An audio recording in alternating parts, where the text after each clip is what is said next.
நாம் ஒரு வசனத்தை வாசிப்போம். எசேக்கியேல் 36 அதிகாரம் 36 வசனம்.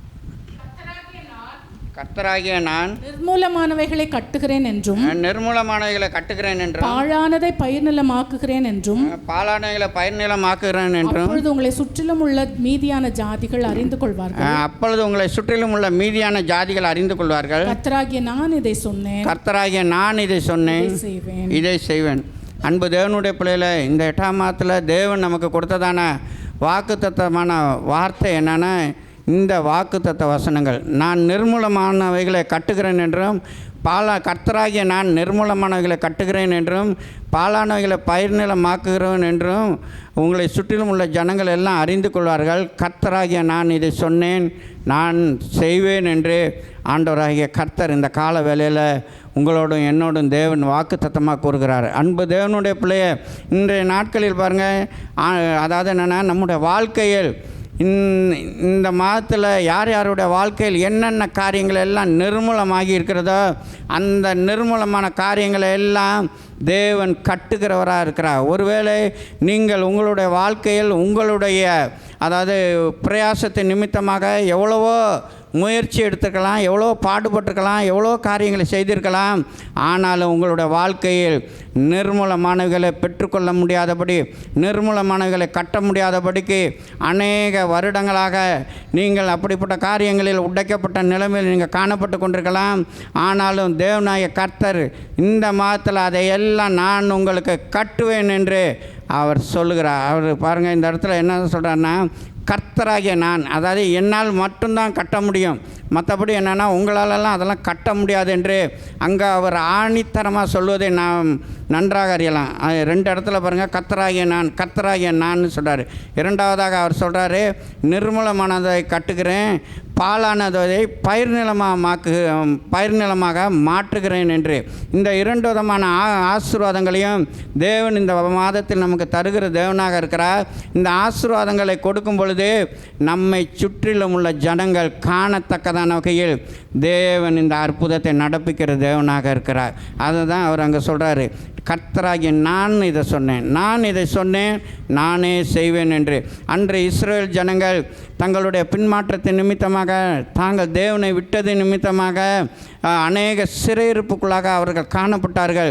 தாங்கள் என்னென்னா தேவனை விட்டு அந்நிய தேவதைகளை பின்பற்றினது நிமித்தமாக அவர்களுடைய வாழ்க்கையில் பார்த்திங்கன்னா தேவன் அவர்களை கைவிட்டது நிமித்தமாக அவர்களுடைய வாழ்க்கை பார்த்திங்கன்னா நிர்மூலமான நிலைமையில் காணப்பட்டது.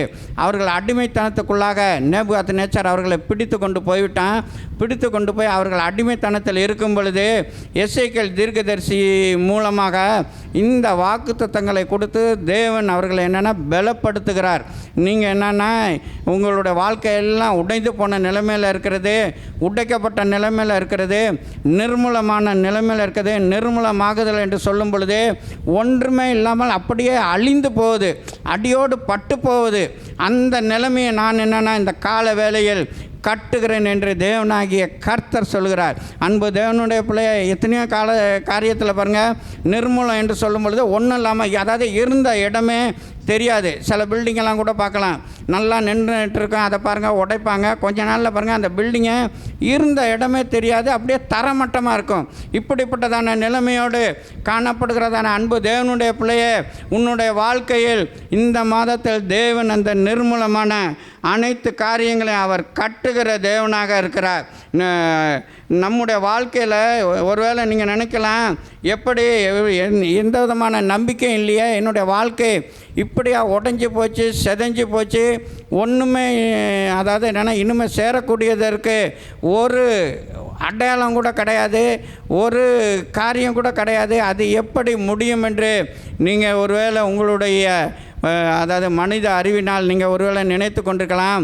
ஆனாலும் தேவனால் கூடாத காரியம் ஒன்றுமில்லை என்று பார்க்கிறோம். அன்பு தேவனுடைய பிள்ளைய, தேவனால் எல்லாம் கூடும் என்று பார்க்கிறோம். ஒன்றுமில்லாதவர்கள் ஒன்றை உருவாக்குகிற தேவன் அவர் என்பதை நீங்கள் நன்றாக அறிந்து கொள்ளுங்கள். ஒருவேளை இதுவரை உங்களுடைய உடைக்கப்பட்ட வாழ்க்கை, நிர்மூலமாக்கப்பட்ட வாழ்க்கை, இழந்தவைகளை எல்லாம் பெற்றுக்கொள்வதற்காக அநேக மனிதர்களை நம்பி போய் ஒருவேளை ஏமாற்றப்பட்ட நிலைமையில் காணப்பட்டு இங்கு வந்து உட்கார்ந்து கொண்டிருக்கதான அன்பு தேவனுடைய பிள்ளையே, தேவன் இந்த கால வேளையில் சொல்கிறார், உன்னுடைய உடைக்கப்பட்ட வாழ்க்கை என்று சொல்லும் பொழுது வாழ்க்கை மாத்திரமல்ல, உன்னுடைய உடைக்கப்பட்ட சரீர சுகம், உன்னுடைய ஆஸ்திகள், உன்னுடைய பூர்வீக சொத்துகள், இன்னும் உன்னிடத்திலிருந்து நீ என்னென்ன காரியத்தை எல்லாம் இழந்தையோ, என்னென்ன காரியங்கள் எல்லாம் ஒரு உடைக்கப்பட்ட நிலைமையில் காணப்படுகிறதோ, உன்னுடைய வாழ்க்கை, உன்னுடைய பிள்ளைகளோட வாழ்க்கையெல்லாம் ஒருவேளை உடைக்கப்பட்ட நிலைமையில் காணப்படலாம். ஆனால் அதையெல்லாம் பார்த்திங்கன்னா நான் கட்டுகிறேன் என்று தேவன் சொல்கிறார். அன்பு தேவனுடைய பிள்ளை, அதனால் நீங்கள் சோர்ந்து போகாதீங்க. ஒருவேளை உங்களோட வாழ்க்கையில் நீங்கள் ஒருவேளை நினைக்கலாம், ஆண்டவர் தான் இதை அனுமதித்தார், ஆண்டவர் தான் என்னுடைய வாழ்க்கையை இப்படி ஆக்கிட்டார். அநேகர் சொல்கிறது என்னென்னா தேவன் மேலே தான் குறையே சொல்கிறது.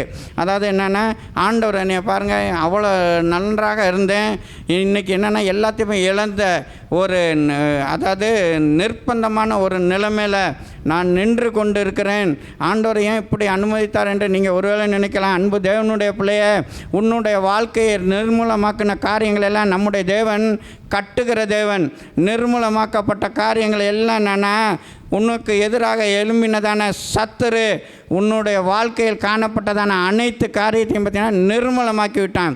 சமாதானத்தை நிர்மூலமாக்கி விட்டான், சந்தோஷத்தை நிர்மூலமாக்கி விட்டான், ஒரு இளைப்பாறுதல் உள்ள வாழ்க்கையை நிர்மூலமாக்கி விட்டான்.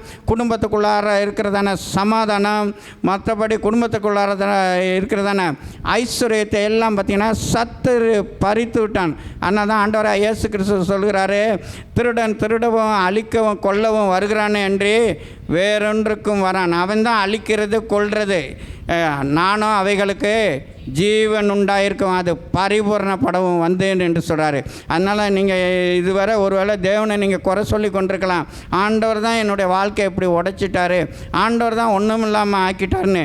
அன்பு தேவனுடைய பிள்ளைய, ஒருவேளை நீ என்னென்னா தேவனை விட்டு பின்வாங்கினது நிமித்தமாக, உன்னுடைய பின்மாற்றத்தை நிமித்தமாக, நீ தேவனுக்கு விரோதமாக செய்ததான அநேக செயல்களின் நிமித்தமாக சத்துரு உனக்குள்ள நுழைந்து இப்படிப்பட்டதான உன்னுடைய வாழ்க்கையை அழிக்கத்தக்கதான அநேக காரியங்களை கொண்டு உன்னை நிர்மூலமாக்கியிருக்கலாம். ஆனாலும் தேவனாகிய கர்த்தர் இந்த மாதத்திலிருந்து உன்னுடைய அனைத்து காரியங்களையும் அவர் கட்டுகிற தேவனாக இருக்கிறார்.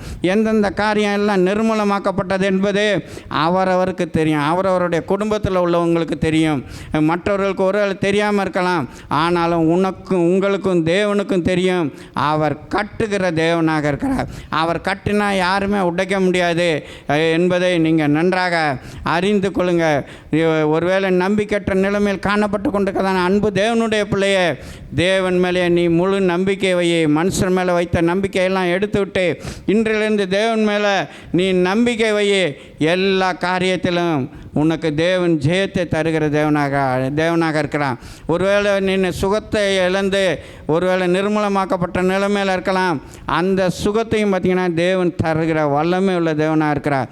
வேதத்தில் நம்ம அநேக காரியங்களை நம்ம பார்க்கலாம். அவர் நம்முடைய தேவன் கட்டுகிற தேவன் என்பதை ஒரு சில வசனங்கள் மூலமாக நம்ம பார்க்கலாம். முதலாவதாக 2 ராஜாக்கள் 25 அதிகாரம் 9ஆம் வசனம் வாசிங்க. இங்கே பார்த்தீங்கன்னா, அதாவது என்னென்னா, எருசலேம் தேவாலயத்தை நேபுகாத்து நேச்சார் பார்த்திங்கன்னா, அவன் என்னென்னா எருசலேம் தேவாலயத்தில் உள்ளதெல்லாம் எல்லாத்தையுமே எடுத்துக்கொண்டு அதே நேரத்தில் தேவாலயத்தை பார்த்திங்கன்னா எரித்துட்டு ஒன்றும் இல்லாமல் நிர்மூலமாக்கி விட்டு போனான். பாருங்கள், எருசலேம் தேவாலயத்தை ஃபுல்லாக சாலமன் கட்டினதான தேவாலயத்தை ஃபுல்லாக நிர்மூலமாக்கி அதில் உள்ளதான பொன் பாத்திரம், வெள்ளி பாத்திரம் எல்லாத்தையுமே பார்த்திங்கன்னா அவன் அள்ளி கொண்டு போனதோடு மட்டும் இல்லாமல் இஸ்ரவேல் ஜனங்களையும் பார்த்திங்கன்னா அடிமையாக அவன் பிடித்து கொண்டு போய்விட்டான். இதில் பிடித்து கொண்டு போய்விட்டான். ஆனால் எருசலேம் தேவாலயம் ஒரு கட்டப்பட முடியாத ஒரு நிலைமையில் இருந்து கொண்டிருக்குது. அந்த நேரத்தில் தான் என்ன செய்வதென்று அவர்களுக்கு தெரியல. ஏனென்றால் ஏன் இப்படிப்பட்ட நிலைமை அவர்களுக்குன்றா, அவங்க என்னென்னா தேவனை விட்டுவிட்டு, அதாவது என்னென்னா அந்நிய ஜாதிகளை பின்பற்றினார்கள். அதே நேரத்தில் முக்கியமாக அவங்க செய்த ஒரு காரியம் என்னென்னா ஓய்வு நாளை பரிசுத்த குலைச்சலாக்கினார்கள். அது நிமித்தம் தான் பார்த்திங்க தேவன் அந்த ஆலயத்தை பார்த்திங்கன்னா கைவிட்டார். அன்பு தேவனுடைய பிள்ளையில் அதை குறித்து பார்த்திங்கன்னா நெகேமியா 13ஆம் அதிகாரத்துலலாம் பார்த்திங்கன்னா அந்த ஓய்வு நாளை திரும்ப பரிசுத்தமாக ஆசரிக்கணும் என்று மறுபடியுமாக புதிதாக கட்டப்பட்ட ஆலயத்துக்கு அவன் பார்த்திங்கன்னா நெகேமியா அதன் மேலே மிகவும் கருத்துடையவனாக காணப்படுகிறான். ஓய்வு நாளை நீங்கள் பரிசுத்த குலைச்சலாக ஆக்கினது நிமித்தமாக தான் ஓய்வு நாளிலையும் மீனையும் சரக்கு எல்லாத்தையும் கொண்டு வந்து அங்கே விற்றீங்க, அங்கே விற்கக்கூடியதான தீரியர் அதுக்குள்ளாங்க இருந்தாங்கன்னு சொல்லிட்டு 13ஆம் அதிகாரம் 8ஆம் வசனம் நினைக்கிறேன் பாருங்கள், அதில் சொல்லப்பட்டிருக்கும். 13ஆம் அதிகாரம் 16ஆம் வசனம் அதில் பாருங்கள், மீனையும் சகலவித சரக்குகளையும் மீனையும் சகலவித சரக்குகளையும் வந்து ஓய்வு நாளிலே யூதாபுத்திரருக்கும் எருசலேமில் இருக்கிறவர்களுக்கும் விற்கிற சில தீரியரும் உள்ளே பாருங்க. அப்படியே இப்படிலாம் சில பரிசுத்த குலைச்சலை நீங்கள் உண்டாக்கினீர்கள். அதே நேரத்தில் அந்நிய தேவதைகளை பின்பற்றினீர்கள்.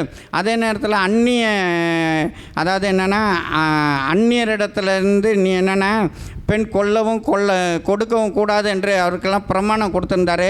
அதையெல்லாம் அவங்க மீறி செய்தது நிமித்தமாக தேவன் பார்த்திங்கன்னா அப்படிப்பட்டதான ஒரு சிறையிருப்புக்குள்ளாக அவர்கள் பார்த்திங்கன்னா தள்ளப்பட்டார்கள். இந்த சிறையிருப்புக்குள்ளாக தள்ளப்பட்ட நிலைமையில் தான் தேவாலயம் முற்றிலுமாக இடிக்கப்பட்ட பிற்பாடு அவங்க பாபிலோன் தேசத்தில் 70 வருஷமாக அடிமையாக இருக்காங்க. அந்த நேரத்தில் தேவனை நோக்கி கூப்பிட்டு கொண்டிருக்கும் பொழுது தான் எங்களுக்கு இந்த நிலைமை என்று சொல்லும் பொழுது அவங்களுடைய தேவாலயத்தை கட்டுவதற்கு எந்த விதமான அறிகுறி கூட கிடையாது. அவரோட பணம் கிடையாது, பொருள் கிடையாது, எதுவுமே கிடையாது. இப்படிப்பட்ட நிலைமையில் ஆனால் தேவனை நோக்கி பார்க்குறாங்க. அவங்க சோர்ந்து போனதான இந்த நிலைமையில் தான் அநேக தீர்க்கதரிசிகளை கொண்டு தேவன் என்னென்னா அவர்களோடு இடைப்பட்டு பேசி கொண்டிருக்கிறார். இந்த அடிமைத்தனத்தின் வாழ்க்கை உனக்கு என்னென்னா நிரந்தரம் கிடையாது. இந்த அடிமைத்தன வாழ்க்கையிலேருந்து, இந்த சிறையிருப்பிலிருந்து உங்களை நான் மீட்டுக்கொள்வேன். மறுபடியும் தேவாலயம் கட்டப்படும். அதாவது நெகேமியா, எஸ்ரா, நெகேமியா இப்படிப்பட்டவர்கள் எல்லாம் தேவனை நோக்கி அவங்க வேண்டுதல் செய்த பொழுது அவங்க அந்த விண்ணப்பத்தை கேட்டு தேவன் பார்த்திங்கன்னா அந்த எருசலேம் தேவாலயத்தை கட்டக்கூடிய வகையில் யாரை எழுப்பினார்னா ஒரு புறஜாதிய ராஜாவாகிய கோரேஸ் என்றதான ஒரு ராஜாவை எழுப்பி அந்த தேவாலயத்தை பார்த்திங்கன்னா கட்டி முடிக்கத்தக்கதான வகையில் தேவன் கிரியை செய்தார். எந்த விதமான பாருங்கள், ஒரு புறஜாதிய ராஜா அடிமையாக அங்கே தான் இவங்க இருந்து கொண்டிருக்காங்க. ஆனால் அந்த இடத்துல பாருங்கள், அவர்களை கொண்டு அந்த புறஜாதிய ராஜா தான் எல்லா பொருளையும் கொடுத்தான், எல்லா காரியத்தையும் கொடுத்து எஸ்ரா நெகேமியாவுக்கு கொடுத்து நீங்கள் போய் என்னென்னா உங்களுடைய தேவாலயத்தை கட்டுனதோடு மட்டும் இல்லாமல் நேபுகாத்நேச்சார் என்னென்ன பொருளெல்லாம் அங்கேருந்து திருடிக்கிட்டு வந்தானோ அதெல்லாம் பார்த்திங்கன்னா மறுபடியுமாக அவர்களுக்கு தேவாலயத்தை பொருட்களை எல்லாம் கொடுத்ததோடு மட்டும் இல்லாமல் தேவாலயத்தையும் கட்ட வச்சு மறுபடியுமாக பலி செலுத்தத்தக்கதான வகையில் அந்த இடத்துல கிரியை செய்தான். அன்பு தேவனுடைய பிள்ளையே, நீ ஒருவேளை நீ நினைக்கலாம் என்னுடைய நிர்மூலமாக்கப்பட்டதான வாழ்க்கை எந்த விதமான அறிகுறியும் இல்லை, உதவி செய்வதற்கு கூட ஆள் இல்லை, யாருமே கிடையாது, என்னுடைய உற்றார் உறவினர் கூட எனக்கு யாருமே கிடையாது, என்னுடைய நிர்மூலமாக்கப்பட்ட வாழ்க்கை கட்டப்படுமா என்று கேள்வி கேட்டுக்கொண்டிருக்கதான அன்பு தேவனுடைய பிள்ளையே, தேவன் இப்படிப்பட்டதான ஒரு தேவாலயத்தையே பாருங்கள் ஒரு புறஜாதிய ராஜாவை கொண்டு தேவன் கட்டுவாரே, ஆனால் உங்களுடைய வாழ்க்கையை ஏன் தேவனை நேரடியாக கட்ட முடியாது என்பதை இந்த நாளில் நீங்கள் நினைத்து கொள்ளுங்கள். அவர் நிச்சயமாக உங்களுடைய வாழ்க்கையெல்லாம் கட்ட வல்லமே உள்ளவராக இருக்கிறார். இன்றைக்கும் பாருங்கள், நம்முடைய வாழ்க்கை கட்டப்படும் பொழுது, அதாவது என்னென்னா தேவன் மேலேயே நம்பிக்கை வைத்து நம்முடைய வாழ்க்கை கட்டப்படும் பொழுது அநேக தடைகள் பார்த்திங்கன்னா சில தடைகள் வந்து கொண்டிருக்கும். இவங்களுடைய வாழ்க்கையில் பாருங்கள் கோரேஸ் ராஜா சப்போர்ட் பண்ணி எல்லாமே கொடுக்குறான். ஆனால் அங்கே பார்த்திங்கன்னா 2 நாய்ங்க எந்திரிச்சானுங்க. என்னன்னு பார்த்திங்கன்னா ஒருத்தன் பேர் தத்து நாய், இன்னொருத்தன் பேர் போஸ் நாய். எஸ்ரா 5ஆம் அதிகாரம் 13ஆம் வசனம். அங்கே பார்த்திங்கன்னா நதிக்கு புறத்தில் இருக்கிற எஸ்ரா 5ஆம் அதிகாரம் 3ஆம் வசனம்.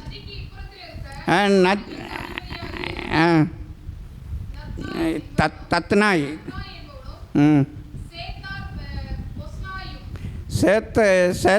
சேத்தார் என்கிற போஸ் நாயும் பாருங்கள் அவங்க வயராலும் வந்து உங்களை யார் கட்ட சொன்னால் அது யார் அதிகாரம் கொடுத்தான்னு சொல்லிட்டு அங்கே பாருங்கள் 2 பேரும் எந்திரிக்கிறானுங்க. அதுக்கும் பாருங்கள் கட்டப்படுவதற்கு தடையாக பார்த்திங்கன்னா அந்த இடத்துல எந்திரிக்கிறாங்க. ஆனால் இந்த 2 பேரும் எந்திரிச்சாங்க. ஆனால் இந்த 2 பேரும் எந்திரிச்சதான அந்த நாயை கொண்டே பார்த்திங்கன்னா தேவன் கட்டி முடித்தார். அதை பார்த்திங்கன்னா அடுத்த அதிகாரம் 13ஆம் வசனத்தில் பாருங்கள், அவங்க பாருங்கள் திரும்ப அவனுங்களே பாருங்கள் எல்லாத்தையும் செய்து முடித்தார்கள்னு இருக்கும். ஆ ம் பாருங்கள், ஜாக்கிரதையாக அவனுங்களே பாருங்கள் செய்து முடித்தாங்க.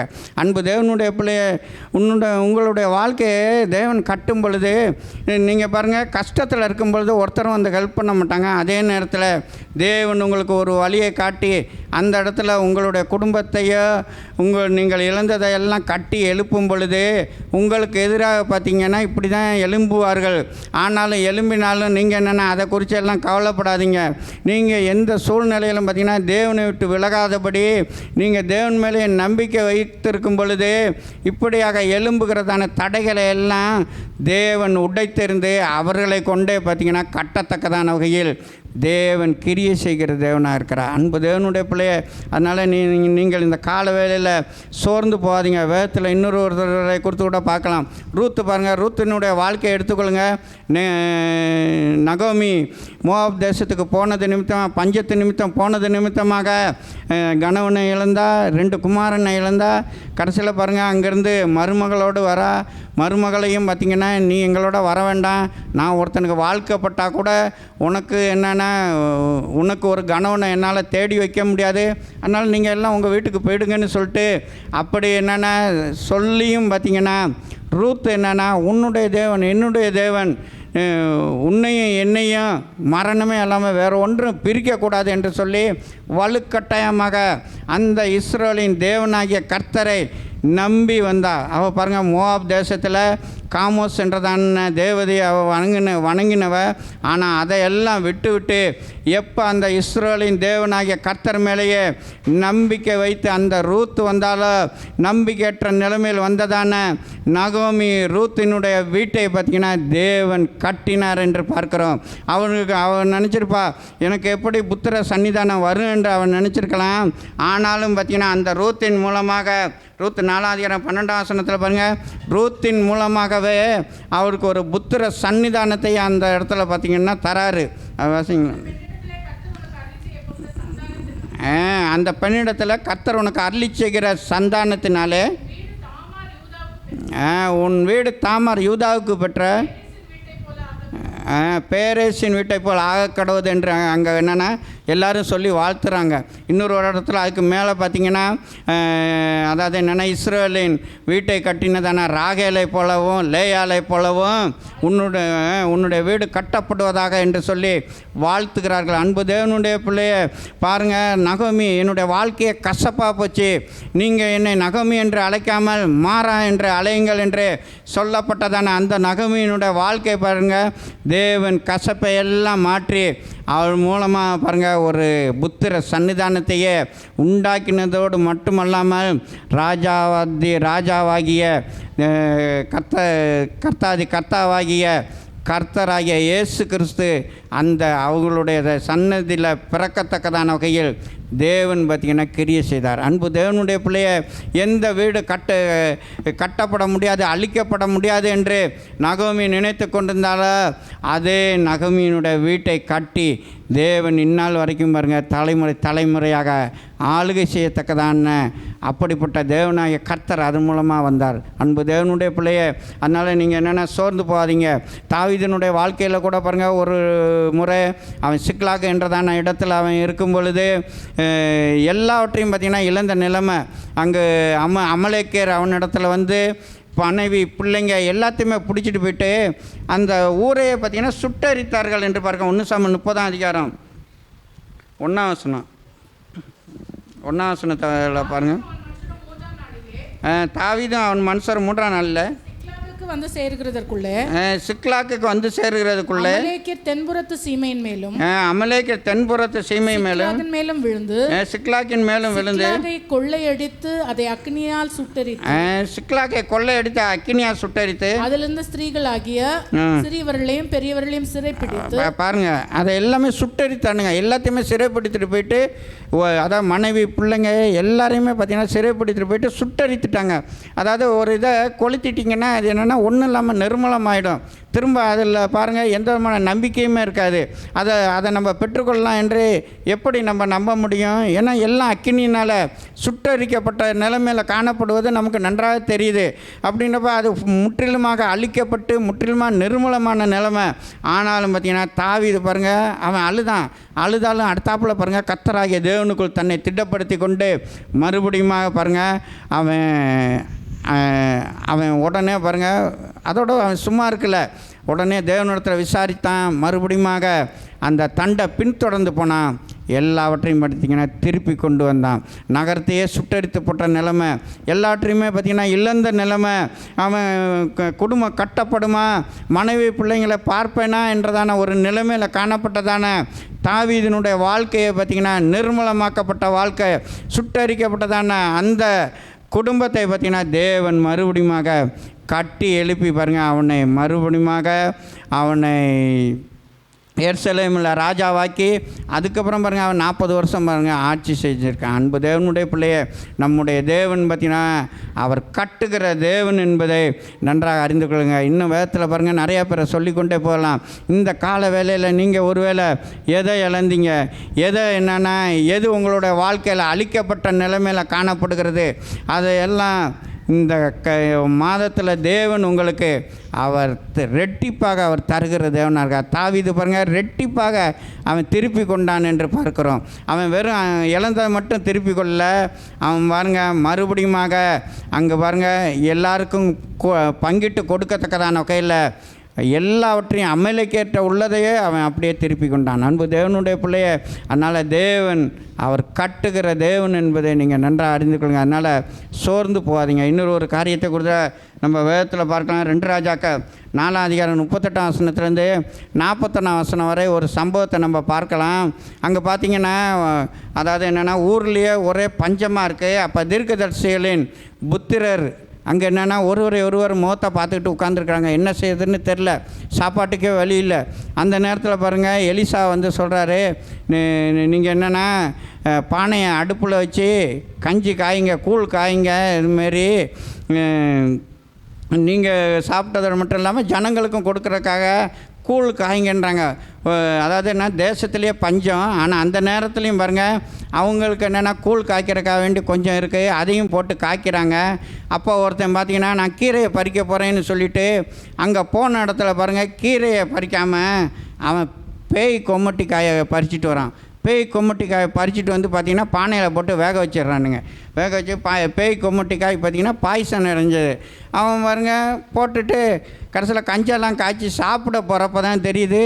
அவன் ஒருத்தன் சாப்பிட்டோன்னே சொல்கிறான், ஐயோ இது என்னன்னா பானையில் சாவு இருக்குது, யாரும் சாப்பிடாதீங்க, கூழ் அவ்வளோதான், கூழில் என்னென்னா பாய்சன் இருக்குதுன்னு சொல்லி அதை வாசிங்களேன், நல்லா தான் இருக்கும்.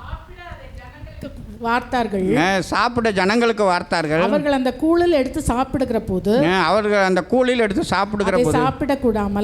சாப்பிடக்கூடாமல் தேவனுடைய மனுஷனே பானையில் சாவு இருக்கிறது என்று சத்தமிட்டார். பானையில் சாவு இருக்கு, யாரும் சாப்பிட்றாதீங்க இன்னும் சொன்னதுக்கு அப்புறம் தான் தெரியுது ஒருத்தன் என்னன்னா பேய் கொம்மட்டி காயை கொண்டு வந்து உள்ளார போட்டிருக்கான்னு. உடனே பாருங்கள் எலிசா அவங்களுக்கு பாருங்கள் எவ்வளோ இதாக இருந்திருக்கும். ஏற்கனவே என்னென்னா பொதுவாக சொல்லுவாங்க பசினா 10 பறக்கும்னு, அது பாய்சனாக இருந்தால் கூட பரவாயில்ல, தின்னுட்டு சாவுறேன்னு கூட சிலவன் இருந்திருப்பான். அதில் இதுமாரி எதுக்கடா இதுமாரி டெய்லி அணுவாக சாவுறதுக்கு பதிலாக ஒரே அடியாக சாப்பிட்டுட்டே செத்துடலான்னு கூட நினச்சிருப்பான். ஆனால் பார்த்திங்கன்னா அவங்களுக்கு பாருங்கள், அதாவது கைக்கு சிலருக்கு சிலர் சொல்லுவாங்க கைக்கு கிடச்சது வாய்க்கு கிடைக்கல. பாருங்கள் இவ்வளோ தூரம் நெருங்கி வந்துச்சு, எல்லாம் வந்துச்சு, ஆனால் கையை விட்டு போயிடுச்சு, ஒரு நிர்மூலமான நிலைமைன்னு. ஆனால் இந்த இடத்துலையும் பாருங்கள் அவங்க உடனே தூக்கி கொட்டலை. உடனே எலிசாட்ட சொன்னாங்க. எலிசா பார்த்தான். உடனே எலிசா தீர்க்கதரிசி உடனே பார்த்திங்கன்னா மாவு கொண்டு வர சொன்னார். மாவை கொண்டு வர சொல்லி கரைச்சி என்ன பண்ணார், பானையில் ஊற்றுனார். ஊற்றிட்டு என்ன பண்ணார், சாப்பிடுங்கன்னாரு. அந்த மாவு அதில் ஊற்றின பிற்பாடு பார்த்திங்கன்னா அது ஆரோக்கியமானது என்று சொல்லப்பட்டிருக்குது. அதை வாசிங்களேன், அது இந்நாள் வரைக்கும் ஆரோக்கியமாயிற்று என்று சொல்லப்பட்டிருக்கு. அப்பொழுது அவன் மாவை கொண்டு வர சொல்லி அதை பானையிலே போட்டு ஜனங்கள் சாப்பிடும்படி அவர்களுக்கு வார் என்றான்.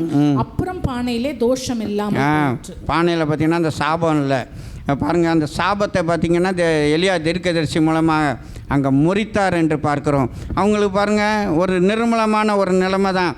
அந்த கூழ் எதுக்குமே ஆகாமல் கீழே கொட்ட வேண்டியதுதான். ஆனாலும் கொட்டக்கூடியதான அந்த கூளை பார்த்திங்கன்னா தேவன் பார்த்திங்கன்னா அதில் உள்ள சாபத்தை எல்லாம் முறித்து தேவன் பார்த்திங்கன்னா அதை ஆரோக்கியமாக்கி சாப்பிடத்தக்கதான வகையில் தேவன் அதை மாற்றினார் என்று பார்க்கிறோம். அன்பு தேவனுடைய பிள்ளைய, ஒருவேளை உங்களுடைய வாழ்க்கையில் பாரம்பரியமாக சிலருடைய குடும்பத்தில் பார்த்திங்கன்னா அப்படியே சாபம் தொடர்ந்து வந்து கொண்டே இருக்கும். சில வியாதிகள் அப்படியே வந்து கொண்டிருக்கும். இல்லாட்டி என்னென்னா அவங்களோட வாழ்க்கையில் சில பிரச்சனைகள் பார்த்திங்கன்னா வந்து கொண்டே இருக்கும். நல்லா சம்பாதிப்பாங்க, நல்லா கை நிறையா பணம் வரும், எல்லாம் வரும். ஆனால் அனுபவிக்க முடியாமல் ஒரு வழியில் இப்படியாக போய்கொண்டே இருக்கும். இதெல்லாம் பார்த்திங்கன்னா தொடர்ந்து பார்த்திங்கன்னா அவர்களுடைய குடும்பத்தில் காணப்படுகிறதான சாபங்கள், அதாவது முன்னோர்கள் செய்ததான சாபங்கள் அப்படியே தொடர்ந்து கொண்டு வரும். எதுக்குமே பார்த்திங்கன்னா இவங்களுக்கு எதுவுமே வாய்க்கவே செய்யாது. அதாவது கைக்கு கிடைக்கிற மாதிரி இருக்கும், எல்லாம் பார்த்திங்கன்னா கையை விட்டு நழுவி கொண்டு போய்விடும். குடும்பத்தில் சாபமாக இருக்கும். ஆனாலும் அப்படிப்பட்டதான இப்படிப்பட்டதான சாபத்து நிமித்தமாக உங்களுடைய வாழ்க்கையில் நீங்கள் அநேக காரியங்கள் நீங்கள் இழந்த நிலைமையில் இருக்கலாம். இந்த சாபம் தொடர்வது நிமித்தமாக உங்களுடைய குடும்பம் நிர்மலமான நிலைமையில் காணப்பட்டு கொண்டிருக்கலாம். நீங்கள் அந்த மூதாதையத்தை கேட்கும் பொழுது தான் பார்த்திங்கன்னா அதோட கதை எல்லாமே வெளியில் வரும்.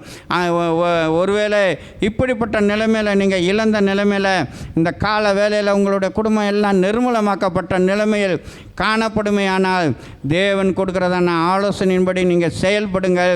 உங்களுடைய குடும்பம் எல்லாம் மறுபடியுமாக தேவன் கட்டுவார். தேவன் அளிக்கப்பட்டதான அந்த சாபங்களை எல்லாம் அவர் முறிக்கிற தேவன் என்பதை நீங்கள் நன்றாக அறிந்து கொள்ளுங்கள். அவர் பாருங்கள், அவர் சிலுவையில், அதாவது மரத்தில் தூக்கப்பட்ட எவனும் சபிக்கப்பட்டவன் என்று எழுதி இருக்கிறபடி கிறிஸ்து நியாயப்பிரமாணத்தின் சாபமானார் என்று சொல்லப்பட்டதான வார்த்தையின் பிரகாரமாக தேவன் பார்த்திங்கன்னா நம்முடைய சாபங்களை எல்லாம் அவர் ஏற்றுக்கொண்டார். அது நிமித்தமாக நாம் என்னென்னா அந்த சாபத்துக்குள்ளே நம்ம போக வேண்டியதான அவசியமே இல்லை. அந்த சாபம் நம்மை தொடராது. நீங்கள் ஆண்டவராக இயேசுவை நல்ல இறுக பிடித்து கொண்டிருக்கிறனா உங்களுக்கு வர வேண்டியதான இந்த சாபங்களை எல்லாம் தேவன் பார்த்திங்கன்னா ஆசீர்வாதமாக மாற்றி உங்களுடைய குடும்பத்தை எல்லாம் அவர் கட்டுகிற தேவனாக இருக்கிறார். சிலர் கூட சொல்லுவாங்க, உங்கள் குடும்பமே அப்படி தான், அதெல்லாம் ஒன்றுமே பண்ண முடியாதுன்னுவாங்க. அது என்னென்னா மனிதனுடைய அறிவின் நிமித்தமாக. ஆனால் தேவனால் எல்லாம் கூடும். அதை எல்லாம் தேவன் இந்த கால வேளையில் அவர் மாற்றி போடுகிற தேவனாக இருக்கிறார். மூன்றாவதாக ஒரு காரியத்தை பார்க்கலாம்.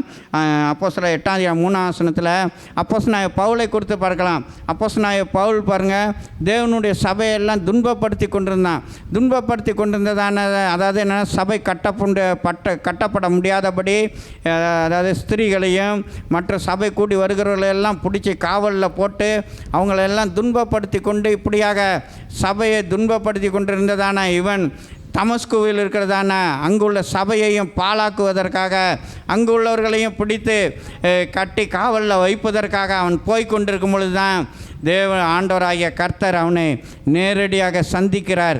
ஒரு ஒளியின் மூலமாக சந்திக்கிறார். அவன் அதுக்கப்புறம் தான் ஆண்டவரே நீர் யாருன்னு கேட்குறாரு. முள்ளில் உதைக்கிறது உனக்கு கடினமா என்று சொல்லி அவர் பார்த்திங்கன்னா அவனுக்கு என்னென்னா முகமுகமாக தரிசனமாகிறாரு.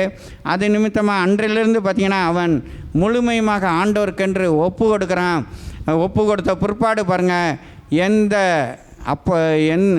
எந்த சவுலாகிய பவுல் எந்த சபையெல்லாம் துன்பப்படுத்தினானோ, எந்த சபையெல்லாம் அழிக்க வகை தேடினானோ, எந்தெந்த சபையெல்லாம் நிர்மூலமாக்கினானோ, அதாவது என்ன ஸ்தேவானை எல்லாம் பார்த்திங்கன்னா கல்லெறிந்து கொள்ளுவதற்கு கூட இவெல்லாம் சம்மதித்திருந்தான்.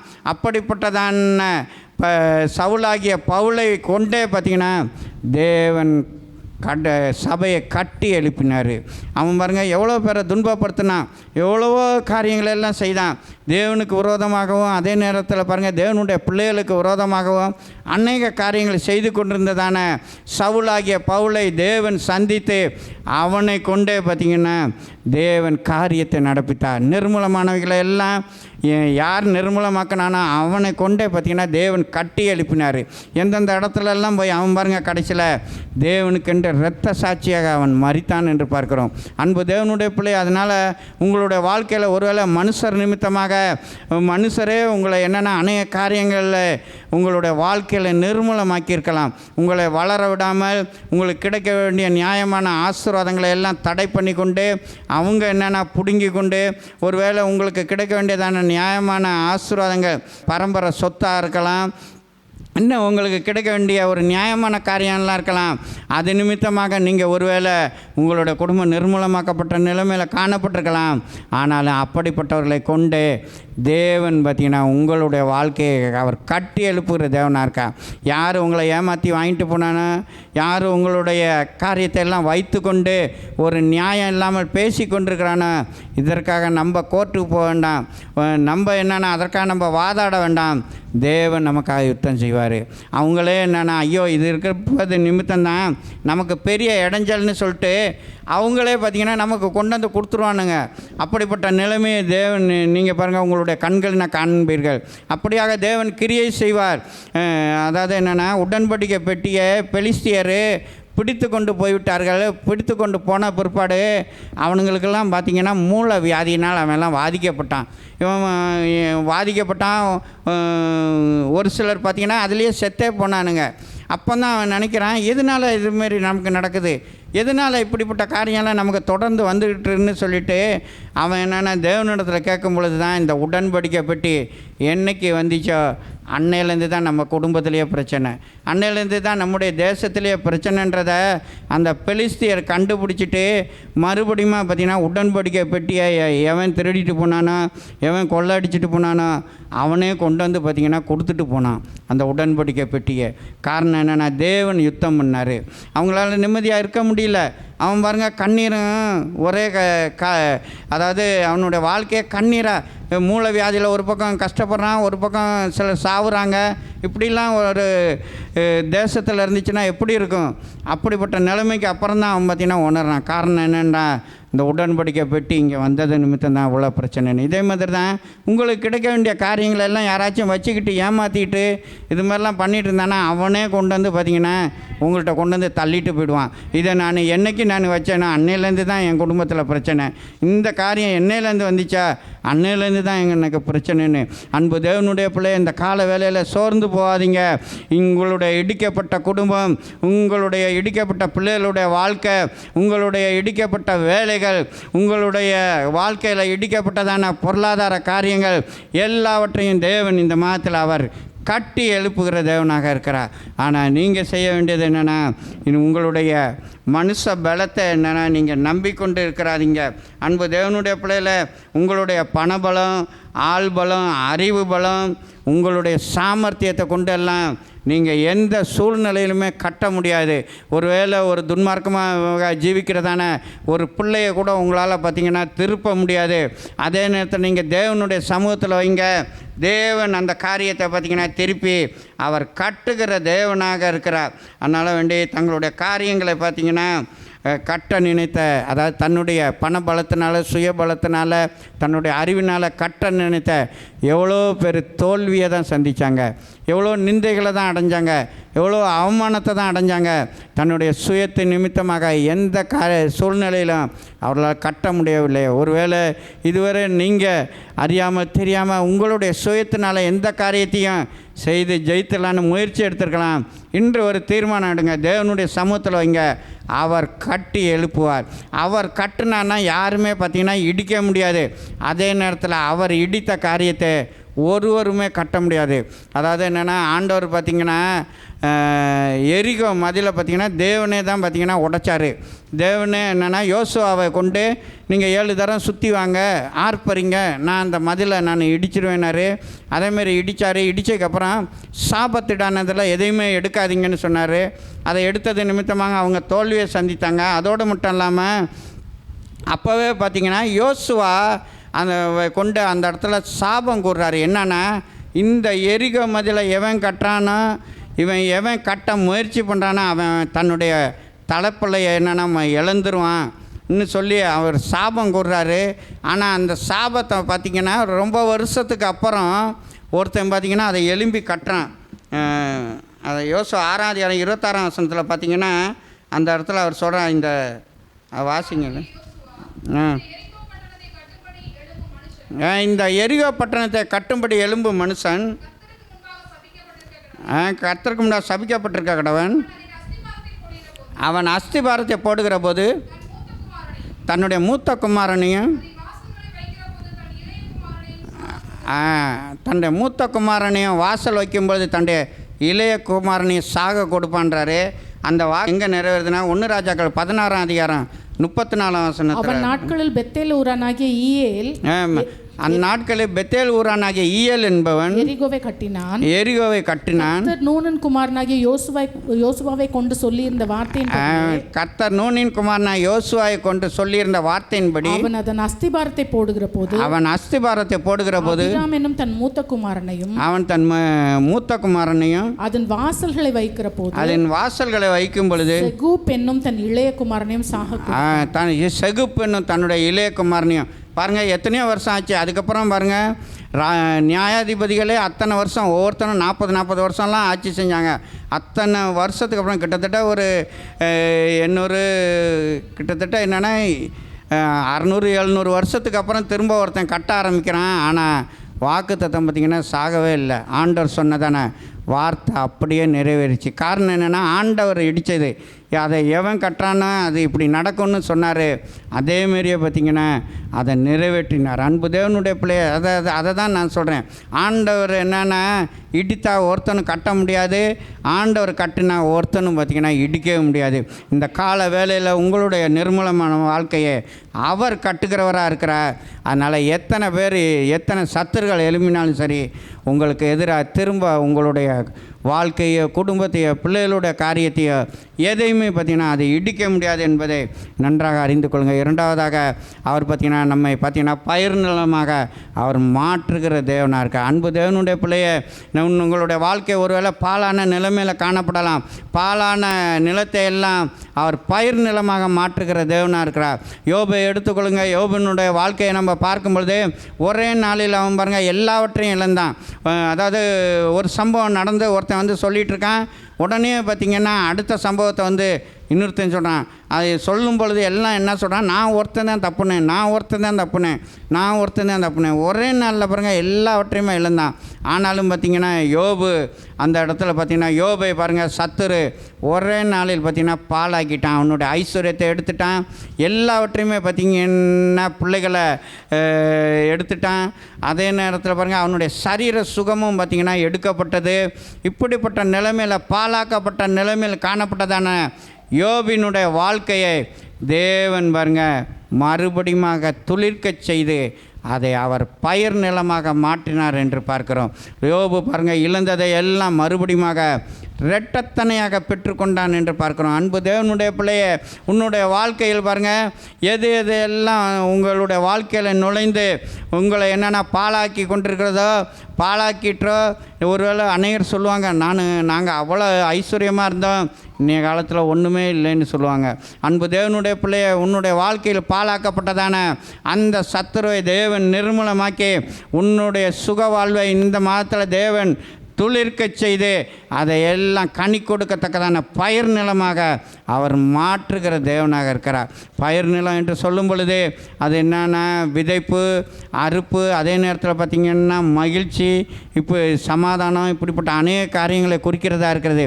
இந்த கால வேளையில் எது உங்களுடைய வாழ்க்கையில் பாழாக்கப்பட்டிருக்கிறதோ அதை எல்லாம் தேவன் பயிர் நிலமாக அவர் மாற்றுகிற தேவனாக இருக்கிறார். இன்னும் இங்கேயும் ஒரு சம்பவத்தை பார்க்கலாம். 2 ராஜாக்கள் 2ஆம் அதிகாரம் 19ஆம் வசனத்தில் பார்த்திங்கன்னா அங்கு ஒரு சம்பவத்தை பார்க்கலாம். அதுவும் பார்த்திங்கன்னா எலிசா தீர்க்கதரிசி தான் அந்த இடத்துல ஒரு அற்புதத்தை நடப்பிக்கிறான். அதாவது என்னென்னா அந்த எரிகோ பட்டணத்தில் இருக்கிறார்கள். எரிகோ பட்டணத்தில் உள்ள ஜனங்கள் எலிசாவிட சொல்கிறாங்க, இந்த பட்டணம் பார்வைக்கு ஏற்றது, ஆனால் என்னென்னா இந்த பட்டணத்தில் பார்த்திங்கன்னா நிலம் பார்த்திங்கன்னா பாலாக இருக்குது, அதே நேரத்தில் தண்ணீர் பார்த்திங்கன்னா கெட்டதாக இருக்கிறது. நிலமும் பாலும் நிலம் பால் நிலமாக காணப்படுகிறது, தண்ணீர் கெட்டதாக இருக்கிறது. இதில் என்னென்னா வாழ முடியாதுன்னு அதை வாசிங்க. பின்பு அந்த பட்டணத்தின் மனுஷர் எலிசாவை நோக்கி இதோ எங்கள் ஆண்டவன் காண்கிறபடி இந்த பட்டணம் குடியிருப்புக்கு நல்லது, தண்ணீரோ கெட்டது, நிலமும் பால் நிலம் என்றார். நிலமும் பால் நிலம்னு சொல்லி பார்த்தீங்கன்னா எலிசா இடத்துல சொல்கிறாங்க. பட்டணம் நல்லா தான் இருக்குன்னு. இன்றைக்கும் அநேகருடைய வாழ்க்கையை பார்க்கும்பொழுது வெளியே பார்க்குறப்ப எல்லாம் நன்றாக தான் இருக்கிறாங்க. ஆனால் உள்ளார அவர்களை விசாரிக்கும் பொழுது தான் எவ்வளோ பரிதாபமான நிலைமைக்குள்ளாக போய் கொண்டிருக்காங்க என்று நல்லா தெரியும். இங்கே அதை தான் சொல்கிறாங்க, பட்டணம் நல்லா இருக்குது ஆனால் தண்ணீரோ கெட்டது, நிலமும் பால் நிலமாக இருக்கிறது என்று.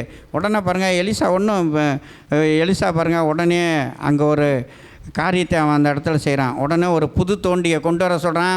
புது தோண்டியில் பாருங்கள் உப்பை போட்டு அந்த உப்பை கொண்டு போய் பார்த்திங்கன்னா தண்ணீரில் கொண்டு போய் ஊற்றுனோன்னு பார்த்திங்கன்னா அந்த பால் நிலமே அப்படியே பார்த்திங்கன்னா பயிர் நிலமாக பார்த்திங்கன்னா மாற்றப்படுகிறது. அந்த நிலம் எல்லாமே ஆரோக்கியமானது என்று சொல்லப்பட்டது. இங்கே தான் அந்த ஆரோக்கியம் வரும். அவன் நீரூற்றண்டைக்கு போய் உப்பை அதிலே போட்டு தண்ணீரை ஆரோக்கியமாக்கினேன், இந்த தண்ணீரை ஆரோக்கியமாக்கினேன். இனி இதனால் சாவும் வராது, நிலப்பாலும் இராது என்று சொன்னான். அன்பு தேவனுடைய பிள்ளைய, இங்கு ஒரு காரியத்தை நன்றாக அறிய வேண்டும். அவனே கொண்டு போய் உப்பு அள்ளி போட்டிருக்கலாம், வெறும் கையில் அள்ளி போட்டிருக்கலாம், இல்லாட்டி பார்த்திங்கன்னா ஏதாச்சும் ஒரு பாத்திரத்தில் கொண்டு போய் போட்டிருக்கலாம். அவன் பார்த்திங்கன்னா ஒரு புது தோண்டியை கொண்டு வர சொல்கிறான்.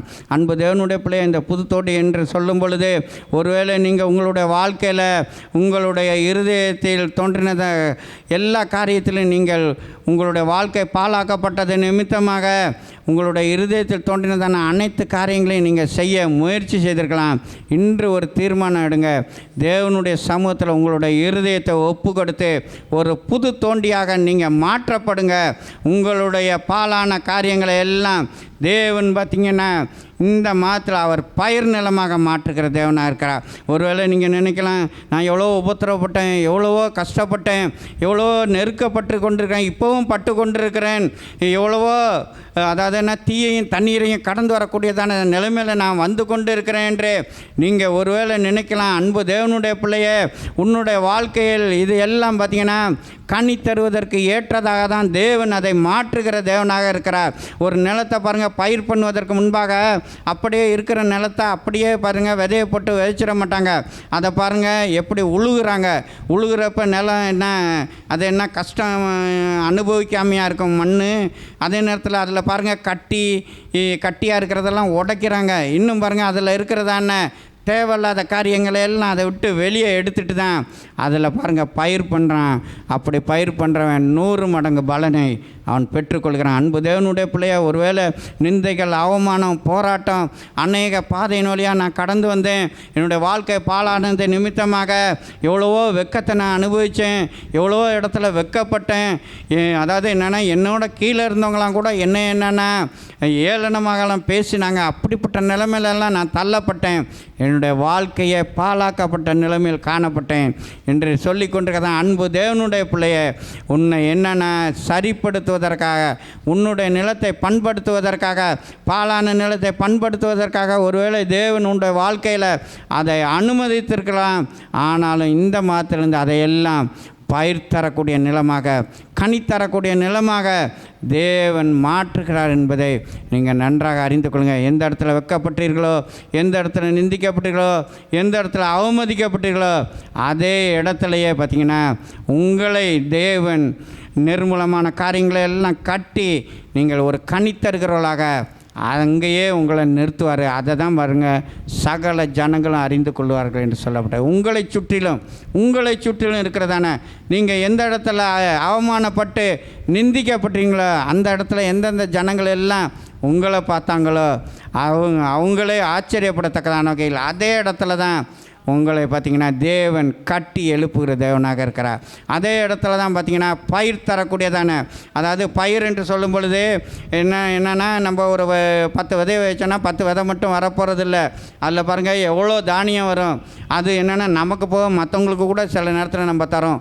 ஒரு மரத்தை வச்சா கூட பாருங்கள், அது முருங்கைக்காய் காய்ச்சிச்சுன்னா எல்லாத்தையுமே நம்மளேவா தின்னுடுறோம், மற்றவங்களுக்கு என்னென்னா கொடுக்குறோம். அந்த நிலைமையில் உங்களை மாற்றுவார். இன்று ஒருவேளை உங்கள் நிலைமை அப்படி இல்லாமல் இருக்கலாம். ஆனால் வருகிற நாட்களில் தேவன் அந்த பாழான நிலத்தை பயிர் நிலமாக மாற்ற அவர் வல்லமை உள்ள தேவனாக இருக்கா. அவர் வனாந்தரத்தை வயல் நிலமாக மாற்றுகிற தேவனாக இருக்கா. ஆனால் நம்ம செய்ய வேண்டிய ஒரே ஒரு காரியம் என்னென்னா, நாம் விண்ணப்பம் பண்ண வேண்டும். அதை தான் அவர் சொல்கிறாரு. அந்த 36ஆம் அதிகாரத்தில் பார்த்தீங்கன்னா, அந்த பின்பகுதியில் பார்த்தீங்கன்னா அவர் அதை தான் சொல்கிறாரு. நீங்கள் என்னென்னா இதுக்காக வேண்டி நீங்கள் என்னென்னா விண்ணப்பம் பண்ண வேண்டும் என்று கர்த்தராகிய ஆண்டவர் சொல்கிறது என்னவென்றால், கர்த்தராகிய ஆண்டவர் சொல்கிற என்னென்றால், இஸ்ரவேல் வம்சத்தாருக்காக நான் இதை அனுக்கிரகம் செய்யும்படி நான் அதற்கு இஸ்ரவேல் வம்சத்தாருக்கு நான் அனுக்கிரகம் செய்யும்படி அவர்கள் என்னிடத்தில் விண்ணப்பம் பண்ண வேண்டும். அவர்கள் என்னிடத்தில் விண்ணப்பம் பண்ண வேண்டும். மந்தை பெருகிறது போல அவர்கள் மனிதரை பெருக பண்ணுவேன். மந்தை பெருகிறது போல மனிதரை பெருக பண்ணுவேன். அதுக்கு விண்ணப்பம் பண்ணணும். அதான் விண்ணப்பம். நான் இதை அனுக்கிரகம் செய்யும்படி அவர்கள் என்னிடத்தில் விண்ணப்பம் பண்ண வேண்டும். இந்த காரியத்தை அனுக்கிரகம் செய்வதற்காக அவர்கள் விண்ணப்பம் பண்ண வேண்டும் என்று அவர் சொல்கிறாரு. ஒருவேளை நீங்கள் நினைக்கலாம், நான் தினமும் தான் நான் ஜெபித்து கொண்டிருக்கிறேன் என்று. இன்றைக்கு உங்களுடைய இருதயத்தை மாற்றிக்கொள்ளுங்கள், புது தோண்டியாக மாற்றிக்கொள்ளுங்கள். கல்லான இருதயத்தை தேவன் சதையான இருதயமாக அவர் மாற்றுகிற தேவனாக இருக்கிறார். உங்களுடைய முறுமுறுப்பு தேவனை குறித்ததான தேவன் தான் இதெல்லாம் அனுமதித்தார் என்று சொல்லுகிற இந்த காரியத்தை எல்லாம் விட்டு இன்றிலிருந்து என்னென்னா விசுவாச வார்த்தைகளை சொல்லுங்கள். இந்த மாத்திலிருந்து தேவன் நான் நிர்மூலமான காரியங்களை எல்லாம் தேவன் என்னுடைய வாழ்க்கையில் கட்டி எழுப்புகிறார். அதே நேரத்தில் வருகிற நாட்களில் என்னுடைய வனாந்தரமான வாழ்க்கையெல்லாம் வயல்வெளியாக அவர் மாற்றுகிறார். பாலான நிலத்தை எல்லாம் அவர் பயிர் நிலமாக மாற்றுகிறார் என்று நீங்கள் அவாந்தர வெளியெல்லாம் தண்ணீர் தடாகமாக மாற்றுகிறார் என்று நீங்கள் அறிக்கை பண்ணி விண்ணப்பம் பண்ணுங்கள். தேவன் உங்களுடைய வாழ்க்கையில் உங்களுடைய சுக வாழ்வை துளிர்க்கச் செய்து அவர் என்னென்ன நிச்சயமாக அவர் கட்டி எழுப்புகிற தேவனாக இருக்கார். தேவனுடைய கருத்தை நீங்கள் ஒப்போடுங்க. தேவனுடைய சமூகத்தில் உங்களுடைய காரியங்களை விண்ணப்பத்தை தெரியப்படுத்துங்க. தேவன் தாமே உங்களை ஆசீர்வதிப்பாராக. நம்ம எல்லாரும் எழுந்து நிற்போம். வறண்ட வாழ்க்கை செழித்திடுதே தூய தேவருளா. வறண்ட வாழ்க்கை செழித்திடுதே தூய தேவருளா. நித்திய மகிழ்ச்சி தலைமேல் இருக்கும் சஞ்சலம் தவிப்பும் ஓடிப்போம். நித்திய மகிழ்ச்சி தலைமேல் இருக்கும் சஞ்சலம் தவிப்போம் ஓடிப்போம்.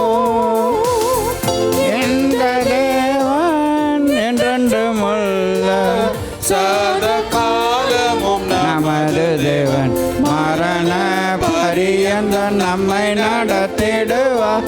அநாதி தேவனும் நடைக்கலமே அவர் நித்திய புயங்களும் ஆதாரமே. அநாதி தேவனும் நடைக்கலமே அவர் நித்திய புயங்களும் ஆதாரமே.